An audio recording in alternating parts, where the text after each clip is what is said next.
Vaccinating poultry is key to keeping birds healthy by protecting them from diseases. It involves administering weakened or inactive pathogens to stimulate the bird's immune system, creating a defense against future infections. In this episode today, we visit Wakiso Farm Supply, where one of the owners walks us through the poultry vaccination process. I'm called Kamashenjo Christine, co-founder Wakiso Farm Supply.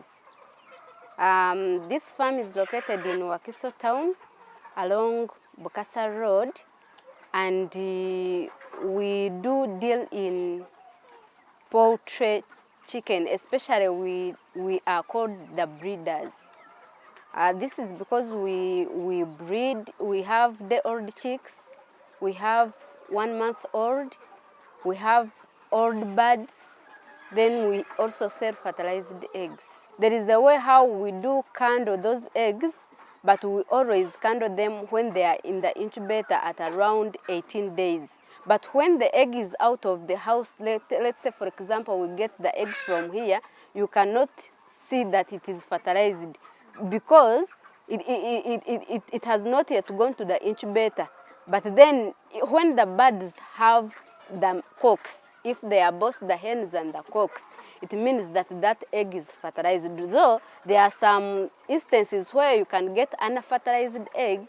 For example, the birds have got some diseases, or for example, the cocks are very few, according to the hens that are available, or the cocks are very many. Because the cocks will not be able to fertilize the eggs. They will be fighting over the hens when the hens are few. They will be just fighting when they are many. So those instances can lead the egg not to be fertilized. But when you have the ratio, the right ratio, for example, we always do one hen to 7 cocks. That is a ratio of 1 to 7. So you are sure that the egg is fertilized. Vaccines can be administered through various routines, including injection, eye drop, and drinking water, among others. At Wakiso Farm Supply, they used to vaccinate using the ordinary way, but with more experience and research, they have a well-defined schedule of vaccination. From where we started from, we are using this format of vaccinating after every week. Yeah, like we do Newcastle this week, then next week Gomboro, then the other week Gomboro. But then, from our experience, when we vaccinated those birds after a week, we found them that the disease has already entered. The virus has already entered, but we don't know we don't know that it has already entered. So after vaccinating, you start seeing some signs of that very disease that you have vaccinated. So that is why we resorted to doing our own vaccination schedule according to our experience and according to the research that we have done. So our vaccination schedule is like this. We start with Marex at day 1, then we vaccinate Newcastle IB, that is infectious bronchitis, on the 2nd day. Then after 3 days, we vaccinate Gomboro. After 3 days, we repeat the Newcastle plus IB, that is Newcastle plus infectious bronchitis. Then we go on with fowlpox on 28th day. That is roughly when the birds are 4 weeks. Then we go on with fall typhoid. That is 1.5 months when birds are 6 weeks. Then we go on. Some of the farmers, majorly, especially the broilers, we always advise them to stop at fowlpox or fall typhoid, depending on how the birds will keep on the farm. Because for the broilers, for them they do sell at around 6 weeks. So meaning after doing a fall typhoid, then you can start selling your birds like after 1 week or 1.5 weeks. But then for the broilers, we advise them after fall typhoid to go on and vaccinate coryza, infectious coryza. This is a disease where the birds get some white sting in the eye. Yes, that is the disease we call coryza. Then another wound that we later on got to know about the vaccination is the mycoplasma. Then after coryza, you vaccinate the mycoplasma because the vaccine is also there. That is how we vaccinate our parent stock. Meaning when you take our birds, especially from us, Wakiso Farm, you have to vaccinate them that way. This is because this is how we have treated the parents. So the offspring should also be treated the same way. Yes. So for the vaccines, we usually tell the farmers that where you have got the birds, you tell them to give you the vaccination schedule of those birds, because they have the way how they vaccinated the parent stock. So these offspring should be vaccinated the same way to avoid the outbreaks of such diseases. Because when we give you our breed, let's say we have given you broilers, then you go and vaccinate them after 1 week. It means that you have cancelled how we vaccinated the parent stock. You see, so how we vaccinated the parent stock is the same way you should vaccinate the offsprings. Yes. Now, how even the time of vaccination should be also focused on. Now, for example, when the birds are vaccinated at day one, because we give you the vaccinated bird, we vaccinate it with Marix. So after the second day, you have to vaccinate. When vaccinating birds, it's important to follow proper procedures to ensure effectiveness and minimize stress. Key aspects include storing vaccines at the right temperature, administering the correct dosage, and ensuring proper hygiene to prevent contamination. But this is the way how you should vaccinate. First of all, on that same day, you should not do any medication.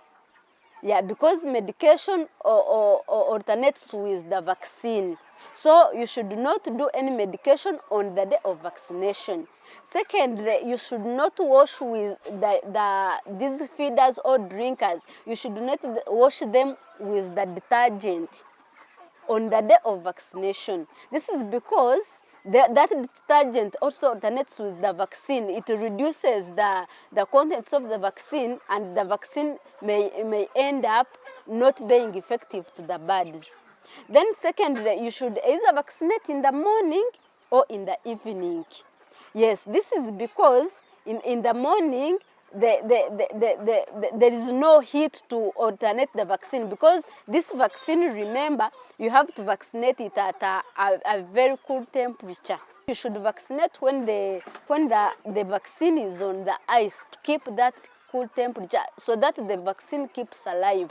Because remember, we are putting a live virus. So it should keep alive so that it can be effective to what? To the birds. That is why you should either vaccinate in the morning or you vaccinate in the evening. Then then another thing, when you are vaccinating, some of the farmers have a tendency of putting a vaccine in a syringe, then you hold the syringe like this. When you hold it like this, it is getting your temperature, the hand temperature, and that hand temperature of yours is alternating the temperature of the live vaccine. Yeah, so when you're vaccinating, you should even mishandling of the vaccine can lead the birds to die. You say, I vaccinated. When did you vaccinate? On it, but you vaccinated. You mishandled the vaccine poorly, first of all. Then even the vaccination, vaccinating itself was very poor. So your birds start dying, and just because you mishandled the vaccine. Then secondly, farmers mostly should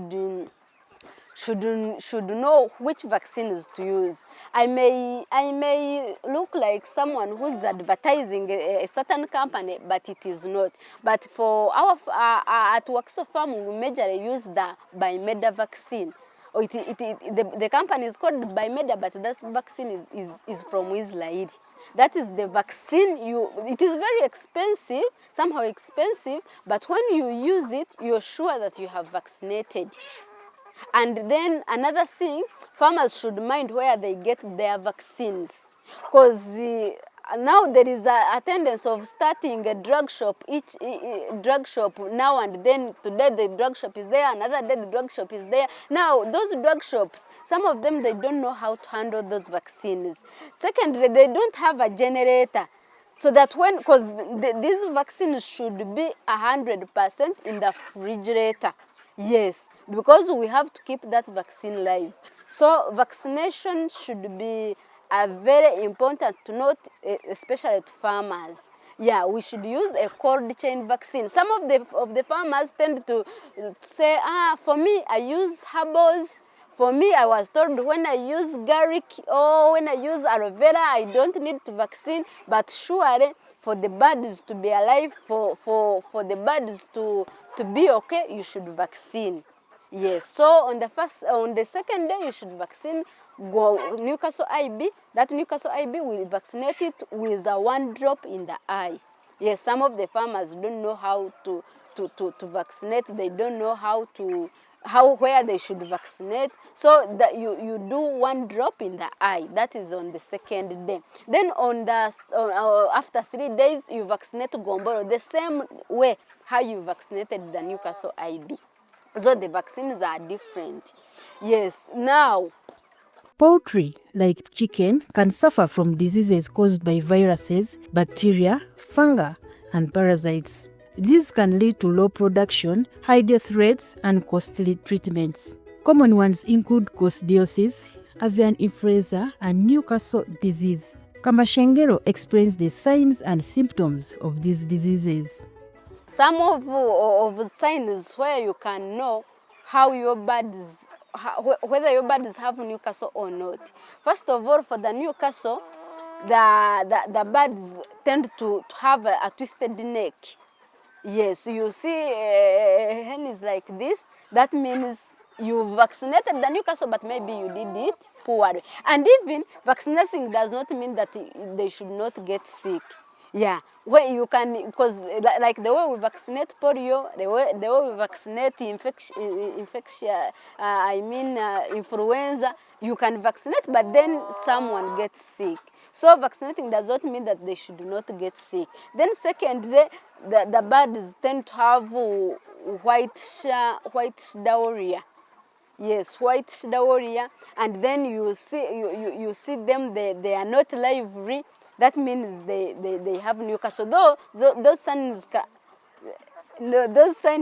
can be can be the sign of another disease. But for me, in the Newcastle, if you see the twisted neck, or in the laying birds, if you see the shells of the eggs are not tightened, like you get an egg, but the egg is transparent. You can see what is inside. That means that your birds have got some Newcastle.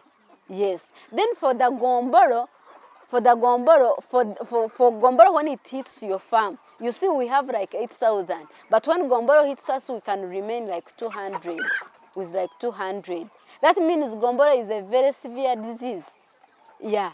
It can almost claim all the birds that you have at the farm. So for gomboro, for them, they do something like they do something like obukoti. They call them bukoti. Eh? You see birds, they tend to lose weight. They tend to do like this. They are not lively. Yes. So when you see that sign, it means that the gomboro is coming your way. And another thing is severe death. Like on the first day, you have they have died like out of 100, you have lost like 10 or 15. That means that is a severe death. Especially we always consider it to be gomboro. Yes. Then another one, we have the fall pox. Then we have a fall typhoid. Fall pox is at 28 days. Then fall typhoid at 6 weeks. Yes, then we have infectious coryza. I have already explained where you get that white thing on the eye. Then we have mycoplasma. Mycoplasma is where they have a big head. They have a big head. Then when you also squeeze them, you see that fluid from the nose. Yes, that means some of them have mycoplasma. Other diseases that do affect mainly is coccidiosis. Coccidiosis comes with poor sanitation. And most of the farmers, coccidiosis come at around 3 weeks, 4 weeks. This is because when they are starting the brooder, they are very hygienic. They start washing the utensils, the feeders, they start washing the drinkers, everything is okay. You enter in the house when you have dipped your feet in the disinfectant. But then when you come familiar with the birds, now 1 week you have done those. Now on the second week you have started to become lazy, or you have not dipped the feet in the disinfectant, your drinkers, you are not washing them very well, so you have started to become lazy. Now that is when the coccidiosis come. Then for coccidiosis mainly we see brood poo. The poo comes with some blood. Then we can see yellowish diarrhea. Then we can see brownish diarrhea. Yes, those are the signs, especially with the poo. When you have to keep checking the poo of your birds to see whether they are okay or not.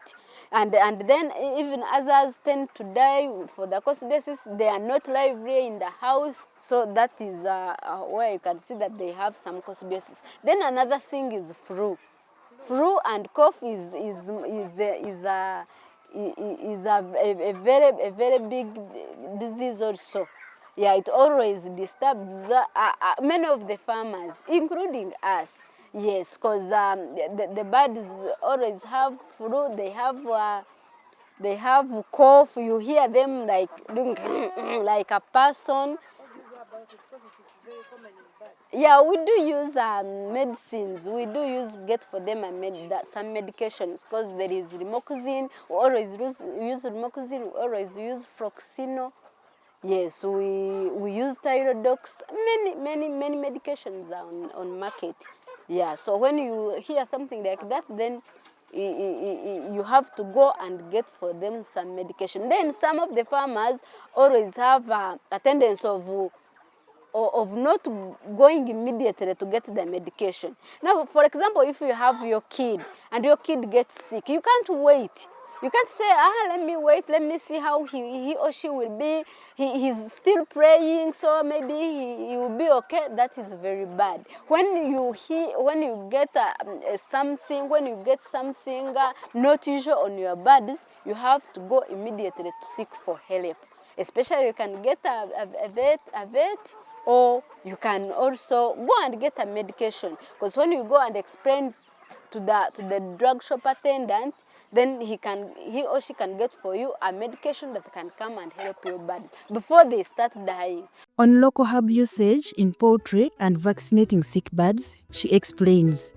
So because we did in parent stocks, we are not advised to use those local herbs. Even others, some clients come here, they say, do you use weed?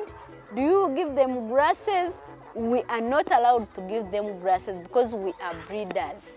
But when you are, and even I don't recommend the commercial farmers, the big farms to use those herbs or those weeds. This is because for them they are targeting, they have some target to get profits from their investment. So these ones, I have one hen, I have 5 hens, they are at my home in the background, in the compound of my home. You are okay, you can use the herbs. But we don't vaccinate the sick birds, but there are some instances where we are allowed to do in only one vaccine, that is smallpox. Yes, but when the birds are sick, let's say for example they are sick with Newcastle, they are sick with Gomboro, you are not supposed to vaccinate them. This is because Even when they have other disease like, let's say, coccidiosis, like flu, you are not supposed to vaccinate them because you are injecting a live vaccine. So when you're injecting in a live vaccine, it will alternate with the disease that is already in existence. So you actually vaccinating, you have not done anything. Because when you vaccinate them, when they are sick, the vaccine will not be effective to them. You may again see that disease when actually you vaccinate, because you vaccinated the sick. But for everyone who would like to start poultry, first of all, we do the trainings at the farm. You can come and we train you on how to start, what you should do, and what is needed. But then for the starting, first to get a good breed, for example. Yes, get a good breed. Yeah, as Wakiso Farm, we do supply good breeds actually. Yeah. So get a good breed. Secondly, have some knowledge. Then thirdly, know your target.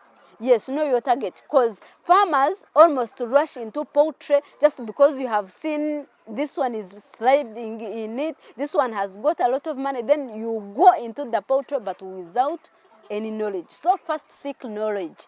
Then secondly, have passion. Know what you want. Yeah, know what you want. Then poultry, I can assure you, is a profitable investment. Poultry farming has many benefits, but to succeed, you need passion, knowledge, and good management.